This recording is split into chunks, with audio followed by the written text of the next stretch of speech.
కొత్త రాష్ట్రంగా ఏర్పాటు చేయడం, ఇవాళ 2023లో ఇచ్చిన గ్యారంటీల్లో ప్రతి అంశాన్ని పూరించడం,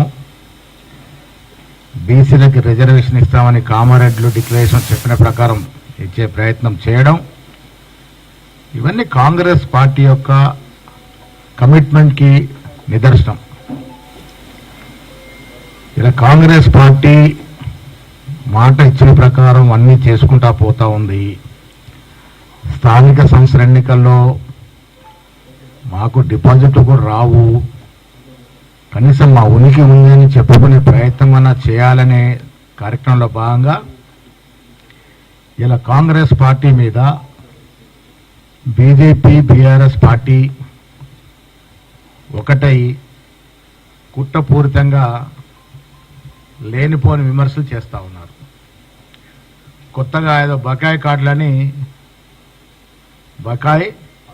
బాకీ కార్డు ఏంది ఆ బాకీ కార్డు? నవ్వుకుంటారు జనం. ప్రభుత్వ పరంగా బాకీ విషయాలు మాట్లాడితే మొదటి ముద్దాయి కేసీఆర్. ఈ రాష్ట్రాన్ని బాకీ పాడు చేసినటువంటి ఘనుడు కేసీఆర్. మిగులు రాష్ట్రంగా పుట్టింది తెలంగాణ 2014లో, మిగులు రాష్ట్రంగా, మిగులు బడ్జెట్ రాష్ట్రంగా. అలాంటి తెలంగాణని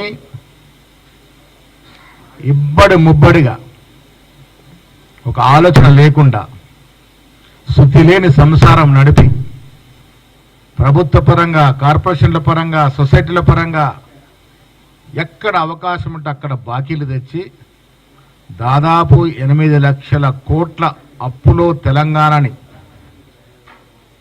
8 లక్షల బాకీ రాష్ట్రంగా మార్చిన ఘనుడు కేసీఆర్.